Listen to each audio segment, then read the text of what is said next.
कोटसा नमन नमन बंदन एवं छुल्लक जी के चरणों में इच्छामी इच्छामी इच्छामी। महाराज जी पंडित हीरालाल शास्त्री साणुमर परिवार एवं गट्टू भाई गौशाला बंडा की ओर से आपके चरणों में बारंबार नमोस्तु नमोस्तु नमोस्तु भगवान।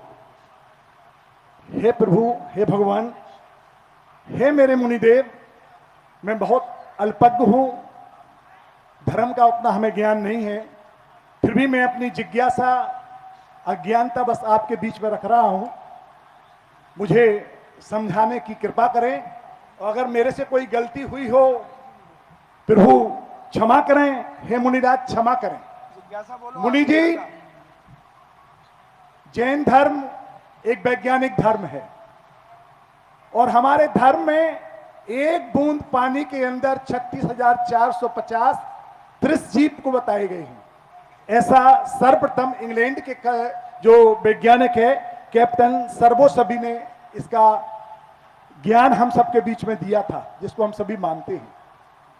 हम अपनी क्रियाओं के अनुसार सभी जैन लोग पानी को छानते हैं। उसकी मर्यादा भी हमारे धर्म के अंदर बताई गई है कि अगर हम सादा पानी लेते हैं तो उसकी मर्यादा 48 मिनट, गुनगुना है तो 6 घंटे और उबलता पानी है तो उसकी मर्यादा 24 घंटे है। मुनिराज, हमारा ये प्रश्न है आपसे, ये जिज्ञासा है, हम जानना चाहते हैं कि अगर यदि एक बूंद पानी में इतने त्रिशजीव हैं और हमने उनको अगर छान लिया तो क्या वो छन जाते हैं? और अगर हमने उनको उबाल लिया, गुनगुना कर लिया तो क्या वो मर जाते हैं? या फिर हमने 24 घंटे के लिए रख दिया तो फिर से मरने के बाद उस छने पानी में पैदा हो जाते हैं? समझ गया। हमें पहली बात तो जो जल है उनको छानने के बाद ही गर्म करने की बात कही और उस छानने की विधि बताई गई है। उस विधि के अनुसार छानेंगे तो बच जाएंगे। तुम चाय की छन्नी से छानोगे तो क्या बचेंगे? हमारे यहाँ बताएगा छानने की विधि, कपड़े को इतना मोटा हो कि सूर्य की तरफ देखें तो सूर्य की प्रकाश दिखना नहीं चाहिए। सूर्य की तरफ यदि अपन देखें कपड़ा लगा करके तो इतना मोटा हो कि प्रकाश हमें दिखना नहीं चाहिए। इतने मोटे कपड़े से जब हम जीवों को छानेंगे तो वो 36,450 जीव नियम से वो छनने में रुक जाएंगे। एक भी जीव नीचे नहीं जा सकता इस प्रकार का छानेंगे तो। और दूसरी बात, उनके लिए फिर बिलछानी की बात कही। हमारे यहाँ छानने का महत्व नहीं है, बिलछानी का महत्व है।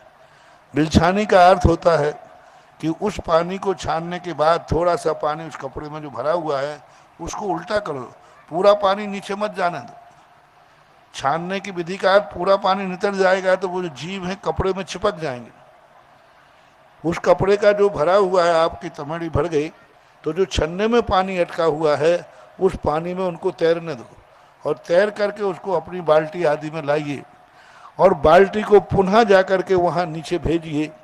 विधि बताई गई कैसे छाना जाता है। ऐसा छानने के बाद फिर गर्म करने के 6 घंटे बाद है। बिना छना तुमने पानी गर्म कर लिया तो वो तो छूने लायक भी नहीं, उसमें 36,420 की डेड बॉडी पड़ी हुई है, लॉस है वो तो। फिर उसको यदि आपने गर्म कर लिया तो 24 घंटे वो तो अभक्ष है, छूने लायक ही नहीं। छानने के बाद फिर 6 घंटे की गर्म करने के बाद, गुनगुने करने के बाद है। और छानने की जो विधि है वो बहुत धीमे धीमे पानी को छाना जाता है। मोटे कपड़े से धीरे धीरे पानी निकलता है और फिर उसको बड़ी सावधानी से भरा हुआ कपड़े की बिलछानी उठा करके बाल्टी में डालते हैं और उसको कुएं में जहाँ से पानी लाए वहाँ भेजते हैं। तब कहीं जा कर के उन जीवों से हम बच सकते हैं, बचते ही हैं। एक भी जीव नहीं मरेगा, सारे बच जाएंगे।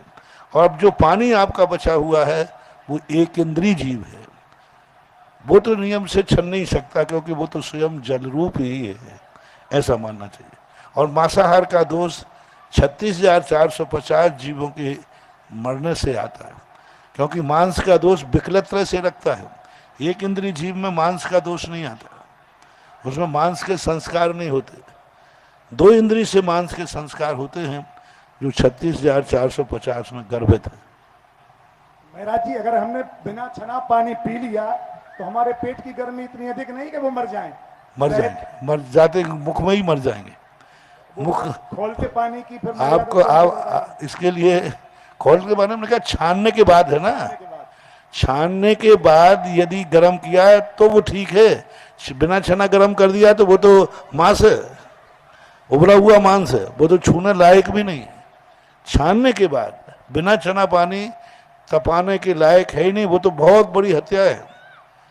बिना छना पानी यदि हमने गर्म किया है तो हमने तो वही, जैसे कि मांसाहारी मांस को उबाल रहा है, तुमने 36,450 जीवों को उबाल दिया, जिंदा उबाल दिया उनको। वो बहुत छानने के बाद